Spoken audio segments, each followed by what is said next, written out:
Equation balancing भी एक concept है जो आप फर्स्ट ईयर केमिस्ट्री क्लासेस में मोल की तरह से स्टडी करते हैं और इसको बहुत सारे स्टूडेंट्स इसे मुश्किल भी समझते हैं, लेकिन ये इतना ज़्यादा मुश्किल नहीं है। बस इसमें थोड़ा सा आपको ध्यान चाहिए, तवज्जो चाहिए और इसके एक आर्ट को एंजॉय करने की सलाहियत चाहिए। तो अब हम आगे बढ़ते हैं। ये हमारे सामने एक इक्वेशन है जिसमें मेरे पास कुछ एल्युमिनियम है और कुछ और एग्जांपल्स भी आपके सामने आएंगी। तो मैं पहली एग्जांपल से स्टार्ट करता हूँ। यहाँ मेरे पास एल्युमिनियम है और फिर ये ऑक्सीजन, डायटोमिक ऑक्सीजन, यानी ऑक्सीजन का एक मॉलिक्यूल जिसमें ऑक्सीजन के 2 एटम है, और दूसरी तरफ मेरे पास एल्युमिनियम ऑक्साइड है जिसमें एल्युमिनियम के 2 एटम है और ऑक्सीजन के 3 एटम हैं।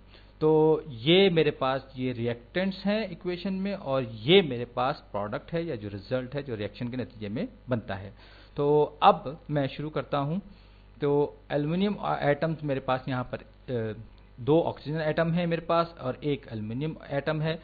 तो ये डायटोमिक है, याद रखिए। ये एक ऑक्सीजन है जो कि मॉलिक्यूल की फॉर्म में है, जिसमें कि एक मॉलिक्यूल में 2 ऑक्सीजन एटम्स हैं, और यहाँ मेरे पास एल्युमिनियम ऑक्साइड है जो ये सब जमा होके आपस में रिएक्ट करके ये एक एल्युमिनियम ऑक्साइड बन रहा है। तो ये इक्वेशन बहुत स्ट्रेट फॉरवर्ड आपको नजर आ रही है, लेकिन अभी ये बैलेंस नहीं है, मुझे इसे बैलेंस करना है। बैलेंस क्यों नहीं है? देखिए, यहाँ पर 2 ऑक्सीजन है और इस तरफ 3 है, यहाँ पर एक एल्युमिनियम एटम है और यहाँ पर 2 एल्युमिनियम एटम मौजूद हैं। तो अब आगे बढ़ते हैं। तो मुझे क्या करना है? मुझे ये करना है कि इक्वेशन में दोनों तरफ नंबर ऑफ एटम्स को इक्वल करना है। ये बहुत ज़रूरी है मेरे लिए। तो चलिए अब इसको शुरू करते हैं। तो यहाँ मुझे एल्युमिनियम को 2 करने के लिए इसको मैंने 2 से मल्टीप्लाई किया, तो दोनों तरफ एल्युमिनियम्स मेरे पास बराबर हो गए। ठीक, अब मेरे पास एक तरफ 2 ऑक्सीजन है और दूसरी तरफ 3 ऑक्सीजन है। तो अगर मुझे इस 2 को 3 करना हो तो मैं क्या करूंगा? तो मैं एक तरीका ये कर सकता हूं कि इसको मैं 1.5 से मल्टीप्लाई कर दूं। 1.5, तो ये 1.5 टाइम्स 2 ये हो जाएगा 3, यानी कि मेरे पास दोनों तरफ 3 ऑक्सीजन एटम्स हो गए हैं। लेकिन क्या ये बात सही है? ये इक्वेशन बैलेंस है? नहीं, आप फ्रैक्शंस को मल्टीप्लाई नहीं कर सकते, आपको होल नंबर्स ही चाहिए होंगे। आप आधे एटम को या आधे मॉलिक्यूल को इस तरह से मल्टीप्लाई नहीं कर सकते। तो इस फ्रैक्शन को रिमूव करने के लिए या इसको खत्म करने के लिए, इसको होल नंबर में लाने के लिए मैं इसको फर्दर 2 से मल्टीप्लाई करूंगा। तो ये हो जाएंगे 4 एल्युमिनियम, 4 एल्युमिनियम एटम्स और 3 ऑक्सीजन मॉलिक्यूल, यानी कि 6 ऑक्सीजन एटम्स। तो दूसरी तरफ भी मैं इसको 2 से मल्टीप्लाई करूंगा। तो इस तरह से मेरे पास 2 एल्युमिनियम ऑक्साइड के मॉलिक्यूल्स आ गए। एक बात याद रखिए कि मैं जो है, जो मॉलिक्यूल्स मेरे पास आ रहे हैं, मैं इनके अंदर की कॉम्पोजिशन को नहीं छेड़ सकता। यानी मैं ये नहीं कर सकता कि मैं इसमें इनका रेशो जो आपस में किसी भी कंपाउंड में मुख्तलिफ इनका एलिमेंट्स का है, इनको मैं चेंज कर दूं।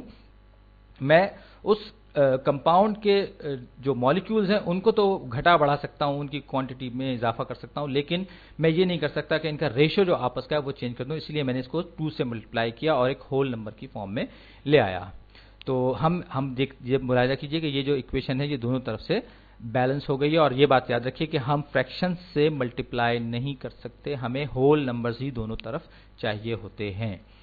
तो अब हम इस इक्वेशन को हमने बैलेंस कर लिया। आप देखिए, हमने बिल्कुल स्टेप वाइज चले और बिल्कुल आसानी से हमने इस इक्वेशन को बैलेंस कर लिया। हमारे पास दोनों तरफ, एक तरफ 4 एल्यूमिनियम, दूसरी तरफ भी 4, एक तरफ 6 ऑक्सीजन एटम्स और दूसरी तरफ भी 6 ऑक्सीजन। अब ये एक और एग्जांपल, ये है इथेन गैस है, ये इथेन है, इथीन सॉरी, और ये ऑक्सीजन है। गैस, जी का मतलब जो ब्रैकेट में लिखा हुआ है ये है गैस फॉर्म में है, और यहाँ मेरे पास कार्बन डाइऑक्साइड गैस और वाटर जो है वो लिक्विड फॉर्म में है मेरे पास। तो अब इसको मैं बैलेंस करता हूँ। देखिए मेरे पास, अब मैं आपको ज़्यादा परेशान होने की ज़रूरत नहीं, आप पहले सिंपल चीज़ों से चलेंगे। तो पहले मैं चलूँगा ऑक्सीजन से, नहीं कार्बन से। मेरे पास इस तरफ 2 कार्बन है और दूसरी तरफ मेरे पास सिर्फ 1 कार्बन है। तो इसको दूसरी तरफ वाले को 2 करने के लिए मैं क्या करूंगा? मैं इसको मल्टीप्लाई भी करूंगा। अब मैं आगे बढ़ता हूं। तो चलिए कार्बन से स्टार्ट करते हैं। तो मेरे पास यहाँ 2 कार्बन है और राइट हैंड साइड पे मेरे पास सिर्फ 1 कार्बन है। तो अब मुझे ये देखिए, ये मेरे पास 2 कार्बन एटम्स हैं, यहाँ मेरे पास सिर्फ 1 है, ये आया 1। तो इसे बैलेंस करने के लिए मैं क्या करूंगा? मैं इस कार्बन को 2 से मल्टीप्लाई करूंगा। तो इस तरह मेरे पास कार्बन डाइऑक्साइड के 2 मॉलिक्यूल्स हो जाएंगे और इन 2 मॉलिक्यूल्स में 2 कार्बन एटम्स आ जाएंगे। तो कार्बन बैलेंस हो गया। अब उसके बाद मैं आगे बढ़ता हूं और आगे बढ़ते हुए मैं बात करता हूं हाइड्रोजन की, जो कि बड़ा सिंपल है। यहां मेरे पास लेफ्ट हैंड साइड पे 4 ऑक्सीजन है, ऑक्सीजन एटम्स हैं, ये 4 ऑक्सीजन एटम्स हैं, हाइड्रोजन एटम्स हैं सॉरी, और ये मेरे पास 2 हाइड्रोजन एटम्स हैं दूसरी तरफ राइट हैंड साइड पे। तो मैं इनको दोनों को 4 करने के लिए यहाँ पर वाटर मॉलिक्यूल में मैं 2 से मल्टीप्लाई कर दूंगा, यानी 2 वाटर मॉलिक्यूल्स करके मैंने 4 हाइड्रोजन एटम्स हासिल कर लिए। अब रह जाता है मेरे पास ऑक्सीजन, जो यहाँ मेरे पास 2 हैं, लेकिन दूसरी तरफ कितने, दूसरी तरफ इन 2 में 4 हैं और इसमें मेरे पास 2 हैं। तो ये इसमें आए मेरे पास 2 वाटर मॉलिक्यूल में मेरे पास 2 वाटर मॉलिक्यूल्स में 2 ऑक्सीजन, और 2 कार्बन डाइऑक्साइड मॉलिक्यूल्स में 2 कार्बन डाइऑक्साइड मॉलिक्यूल्स में मेरे पास आएंगे जनाब ये 2 2 4, यानी के 4 ऑक्सीजन एटम्स इस कार्बन डाइऑक्साइड में होंगे। तो मुझे लेफ्ट हैंड साइड पर भी ये मुझे टोटल क्वांटिटी मेरे पास राइट हैंड साइड पे 6 है, तो यहां पर भी मुझे 6 करना है। तो इसके लिए मैं क्या करूंगा, इसके लिए मैं ये करूंगा कि मैं इसको 3 से मल्टीप्लाई करूंगा, ऑक्सीजन को मैं 3 से मल्टीप्लाई करूंगा। ये जनाब मैंने इसे, एक 3 आया यहां पे, और ये हो गया जनाब 2 से 6 जनाब। तो अब आप ये देखिए, अब मैं इस इक्वेशन को दोबारा लिखने के लिए जाऊंगा बैलेंस्ड फॉर्म में। तो पहले चेक कर लूं कि मेरे पास दोनों तरफ, एक तरफ मेरे पास 2 कार्बन है, दूसरी तरफ मेरे पास ये है, ये बैलेंस हो गई इक्वेशन। चलिए अब मैं आगे बढ़ता हूं। ये मेरे पास इथेन का एक एटम मॉलिक्यूल मेरे पास है, उसका रिएक्शन हो रहा है। ये बेसिकली कंबस्शन रिएक्शन है, जब इथेन को ऑक्सीजन की मौजूदगी में जलाया जाता है। तो यहाँ मेरे पास इथेन में 2 कार्बन है, 6 हाइड्रोजन है, 2 कार्बन मेरे पास है, दूसरी तरफ मेरे पास 1 कार्बन है। इसे कैसे बैलेंस करूंगा, तो इसके लिए मैं 2 से मल्टीप्लाई करूंगा दूसरी साइड को। उसके बाद मेरे पास है हाइड्रोजन, इसको मैं एक अलग कलर में करता हूं। तो ये मेरे पास जनाब आए मेरे पास 6 हाइड्रोजन सॉरी। तो दूसरी तरफ मेरे पास 2 है, इसको मैं मल्टीप्लाई करूंगा 3 से, तो 3 2 6, ये मेरे पास 6 हाइड्रोजन एटम्स हो गए। अब मेरे पास सिर्फ एक ऑक्सीजन के 2 एटम्स रह गए इस तरफ, जिनको मुझे बैलेंस करना है दूसरी तरफ। दूसरी तरफ मेरे पास कितने हैं, यहाँ इसमें कार्बन डाइऑक्साइड मॉलिक्यूल में मेरे पास 2 कार्बन डाइऑक्साइड मॉलिक्यूल है, तो ये 2 2 4। तो यहाँ मेरे पास राइट हैंड साइड पर इस मॉलिक्यूल में कार्बन डाइऑक्साइड में मेरे पास हुए 4 ऑक्सीजन एटम्स, और दूसरे में क्योंकि वाटर मॉलिक्यूल है इसमें 3 मॉलिक्यूल्स में मेरे पास 3। तो यहां मेरे पास टोटल हो गए कितने, 3 + 4 7। तो दूसरी तरफ यानी लेफ्ट हैंड साइड पे ऑक्सीजन को 7 करने के लिए मुझे क्या करना चाहिए, अगर मैं फ्रैक्शंस की परवाह ना करूं तो मैं क्या करूंगा, मैं इसको बहुत सिंपली मैं इसको 3.5 से मल्टीप्लाई कर दूंगा। अब एक बात याद रखिए, ये सिर्फ एक स्टेप मैं आपको करके दिखा रहा हूं, ये कोई फाइनल चीज नहीं है, ये सिर्फ मैंने आपकी और अपनी सहूलत के लिए सारा काम किया है। ये मैंने 3.5 से इसे मैंने मल्टीप्लाई किया, तो इस तरह मेरे पास लेफ्ट हैंड साइड पर भी 7 ऑक्सीजन एटम्स हो गए। लेकिन फिर वही बात, हम फ्रैक्शंस में डील नहीं कर सकते, इसको होल नंबर्स में लाने के लिए मुझे किसी न किसी और नंबर से मल्टीप्लाई करना पड़ेगा, और मल्टीप्लाई मैं इसको करूंगा 2 से। तो 2 से मल्टीप्लाई करने के बाद मेरे पास एक ज्यादा बेहतर वेल बैलेंस सही तौर पर इक्वेशन आएगी। तो ये हो जाएंगे 2 इथेन के मॉलिक्यूल्स सही, और plus 7 oxygen atom 7 oxygen molecule यानी डायटोमिक ऑक्सीजन सही। उसके बाद मैं आया यहां पे, मेरे पास 2 कार्बन डाइऑक्साइड के मॉलिक्यूल्स आ गए, और फिर सॉरी मैं यहां मेरे पास 4 कार्बन डाइऑक्साइड, क्योंकि मैं पूरी इक्वेशन को मैंने 2 से मल्टीप्लाई किया है, प्लस 6 वाटर मॉलिक्यूल्स। तो अब ये इक्वेशन भी बैलेंस हो गई। आप चेक कर सकते हैं कि यहां मेरे पास कार्बन जो है वो 4 कार्बन यहां है मेरे पास, और दूसरी तरफ भी 4 कार्बन है। यहां मेरे पास 6 2 12 हाइड्रोजन है, और यहां भी मेरे पास 12 हाइड्रोजन है। यहां मेरे पास ऑक्सीजन के 14 एटम्स हैं, जो कि डायटोमिक फॉर्म में 7 मॉलिक्यूल्स हैं, तो ये 14 हो गए। दूसरी तरफ मेरे पास यहां इस एक में मेरे पास 8 ऑक्सीजन एटम्स हैं, और दूसरे वाटर मॉलिक्यूल में मेरे पास 6 हैं। तो 8 + 6 14, यानी ये 14। ये इक्वेशन भी बैलेंस हो गई। चलिए अब हम आगे बढ़ते हैं और उम्मीद है कि अब आप इसको आहिस्ता आहिस्ता इस कॉन्सेप्ट को, इस प्रोसीजर को समझना शुरू हो गए होंगे। तो जनाब अब हम जो है इस काम को मजीद आगे बढ़ाते हुए ये बात ध्यान में रखिए कि हमें फ्रैक्शन से छुटकारा पाना बहुत ज़रूरी होता है।